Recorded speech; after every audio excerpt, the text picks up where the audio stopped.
എല്ലാ വിദ്യാർത്ഥികൾക്കും പുതിയൊരു വീഡിയോയിലേക്ക് സ്വാഗതം. ഈ വർഷത്തെ SSLC പരീക്ഷ നടന്നുകൊണ്ടിരിക്കുകയാണ്. അപ്പോൾ വിദ്യാർത്ഥികൾക്ക് ഇന്ന് നടന്നിട്ടുണ്ടായിരുന്ന പരീക്ഷ എന്ന് പറയുന്നത് ഊർജ്ജതന്ത്രമാണ്. അപ്പോൾ ഇന്ന് രാവിലെ 9:30 മുതൽ 11:15 വരെയാണ് ഈ ഒരു എക്സാമിനേഷൻ നടക്കുന്നത്. അപ്പോൾ വിദ്യാർത്ഥികൾക്ക് ഊർജ്ജതന്ത്രം, അതായത് ഫിസിക്സ് ആണ് പരീക്ഷയുള്ളത്. അപ്പോൾ വിദ്യാർത്ഥികൾ നന്നായിട്ട് പരീക്ഷ എഴുതിയിട്ടുണ്ടാകുമെന്ന് കരുതുന്നു. അപ്പോൾ നിങ്ങൾക്ക് ഇന്നത്തെ പരീക്ഷ ഈസി ആയിരുന്നോ അല്ലെങ്കിൽ ടഫായിരുന്നു? നിങ്ങൾ പ്രതീക്ഷിച്ച ചോദ്യങ്ങളൊക്കെ വന്നിട്ടുണ്ടായിരുന്നോ? അല്ലെങ്കിൽ ചോദ്യം വന്നപ്പോൾ അത് നിങ്ങൾ ആ ഒരു ചോദ്യത്തിൻ്റെ ആൻസർ നിങ്ങൾ പഠിക്കുന്ന സമയത്ത് കണ്ടിട്ടുണ്ടായിരുന്നു, പക്ഷേ ശ്രദ്ധിച്ചിട്ടില്ല, അങ്ങനെയൊക്കെ ആണെങ്കിൽ നിങ്ങൾ അതായത് ആ ഒരു കാര്യം ശ്രദ്ധിച്ചിട്ടില്ല എന്നുള്ളത് താഴെ കമൻ്റായിട്ട് രേഖപ്പെടുത്തുക.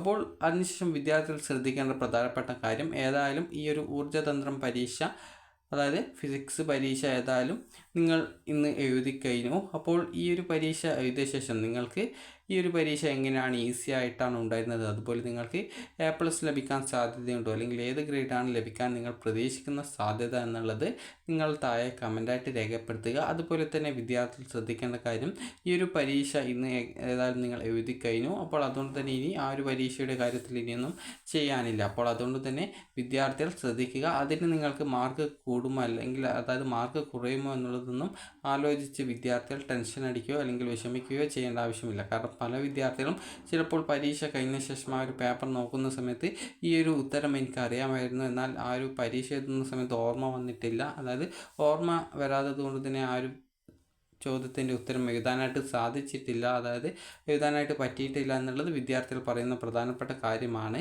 അപ്പോൾ നിങ്ങൾക്ക് അങ്ങനെയൊക്കെ ഉണ്ടായിട്ടുണ്ട് എങ്കിലും നിങ്ങൾ ചെയ്യേണ്ടത് അതൊന്നും ഇനി കാര്യമാക്കേണ്ട ആവശ്യമില്ല. നിങ്ങൾക്ക് ഇനി അടുത്ത പരീക്ഷ 18-ാം തീയതിയാണ്. അപ്പോൾ നിങ്ങൾക്ക് ഇനി 2 ദിവസം അതിനായിട്ട് പഠിക്കാനായിട്ടുണ്ട്. അപ്പോൾ അതുകൊണ്ട് തന്നെ നിങ്ങൾക്ക് സാധാരണ എല്ലാ വിദ്യാർത്ഥികൾക്കും ഹിന്ദി ആകാനാണ്, 3ാം ഭാഷയായിട്ടുള്ള ഹിന്ദി ആവാനാണ് സാധ്യത.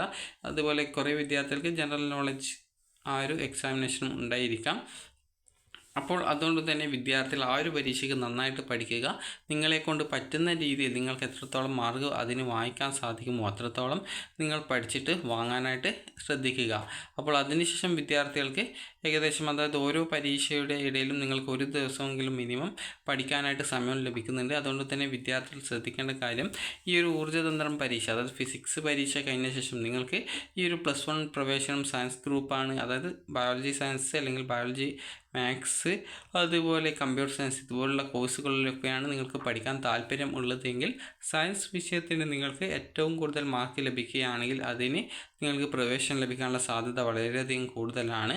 അപ്പോൾ അതുകൊണ്ട് തന്നെ വിദ്യാർത്ഥികൾ ഈ ഒരു ഇന്നത്തെ പരീക്ഷ കഴിഞ്ഞ ശേഷം അത് നിങ്ങൾക്ക് ഈസി ആയിട്ടില്ലെങ്കിലും അല്ലെങ്കിൽ നിങ്ങൾ പ്രതീക്ഷിച്ച ചോദ്യങ്ങൾ വന്നിട്ടില്ല അല്ലെങ്കിൽ പഠിച്ചിട്ടുണ്ടായിരുന്ന ആ ഒരു സമയത്ത് കണ്ടിട്ടുണ്ടായിരുന്നു, പക്ഷേ അത് ശ്രദ്ധിക്കാത്തതുകൊണ്ട് പരീക്ഷയ്ക്ക് എഴുതാനായിട്ട് സാധിച്ചിട്ടില്ല എന്നൊക്കെ ചിന്തിക്കുന്ന വിദ്യാർത്ഥികൾ അത് അവിടെ വിടുക. അതായത് ഇനി ഏതായാലും ആ ഒരു പരീക്ഷ കഴിഞ്ഞതുകൊണ്ട് പ്രത്യേകിച്ചൊന്നും ചെയ്യാൻ സാധിക്കില്ല. അപ്പോൾ നിങ്ങൾ അടുത്ത പരീക്ഷകൾക്ക് നന്നായിട്ട് പഠിക്കുക. അതായത് രസതന്ത്രം, ജീവശാസ്ത്രം, ആ ഒരു പരീക്ഷകൾക്ക് നിങ്ങൾ നല്ല മാർക്ക് ആ ഒരു സമയത്ത് പഠിച്ച് വാങ്ങാനായിട്ട് ശ്രദ്ധിക്കുക. അതുപോലെ തന്നെ നാളത്തെ, അതായത് ഇന്നത്തെ പരീക്ഷ കഴിഞ്ഞാൽ അടുത്തത് തിങ്കളാഴ്ചയാണ് പരീക്ഷ ഉള്ളത്. അപ്പോൾ തിങ്കളാഴ്ച ഹിന്ദിയാണ്, അതുപോലെ ജനറൽ നോളജ് ക്കാർക്ക് ആ ഒരു ജനറൽ നോളജ് ഉണ്ട്. അപ്പോൾ അതുകൊണ്ട് തന്നെ നിങ്ങളുടെ ഏതാണ് 3ാം ഭാഷയായിട്ട് നിങ്ങൾ എടുത്തിട്ടുള്ളത് ആ ഒരു സബ്ജക്റ്റ് നന്നായിട്ട് പഠിച്ച് നിങ്ങളെ കൊണ്ട് പറ്റുന്ന രീതിയിൽ മാർക്ക് വാങ്ങിക്കാനായിട്ട് ശ്രദ്ധിക്കുക. അതുപോലെ നിങ്ങൾ മാർക്ക് വാങ്ങിക്കാനായിട്ട്, അതായത് ഉത്തരം എഴുതുന്ന സമയത്ത് നിങ്ങളൊരു മാക്സിമം ഒരു 30-ൽ കൂടുതൽ മാർക്ക് വാങ്ങിക്കുന്നതിനായിട്ട്, അതായത് അത്രയും ചോദ്യങ്ങൾക്ക് ഉത്തരം എഴുതാനായിട്ട് ശ്രദ്ധിക്കുക. അതുപോലെ തന്നെ നിങ്ങൾ എഴുതുന്നതിൽ ആ ഒരു ചോദ്യത്തിന് വേണ്ട പോയിൻറ്റ്സ് ഉൾപ്പെടുത്തുന്നതിനായിട്ട് ശ്രദ്ധിക്കുക. കാരണം ചോദ്യം ഒന്ന് ഉത്തരം വേറെ ആണെങ്കിൽ അതിന് മാർക്ക് ലഭിക്കാതിരിക്കും. അതുകൊണ്ട് തന്നെ വിദ്യാർത്ഥികൾ എഴുതുന്ന ആ ഒരു ചോദ്യത്തിൻ്റെ ആൻസേഴ്സിൽ കറക്റ്റായിട്ട് ആ ഒരു ചോദ്യത്തിന് വേണ്ട ആൻസർ തന്നെയാണ് എഴുതുന്നത് എന്നുള്ളത് ഉറപ്പാക്കുക. അപ്പോൾ എല്ലാ വിദ്യാർത്ഥികൾക്കും വിജയാശംസകൾ നേരുന്നു. അപ്പോൾ നന്നായിട്ട് പഠിക്കാനായിട്ട് ശ്രദ്ധിക്കുക. ടെൻഷനൊന്നും അടിക്കേണ്ട യാതൊരു ആവശ്യവുമില്ല. അപ്പോൾ വിദ്യാർത്ഥികൾക്ക് ഈ ഒരു വീഡിയോ ഉപകാരപ്രദമായിട്ടുണ്ടെങ്കിൽ ലൈക്ക് ചെയ്യുക, ഷെയർ ചെയ്യുക. Thank you for watching.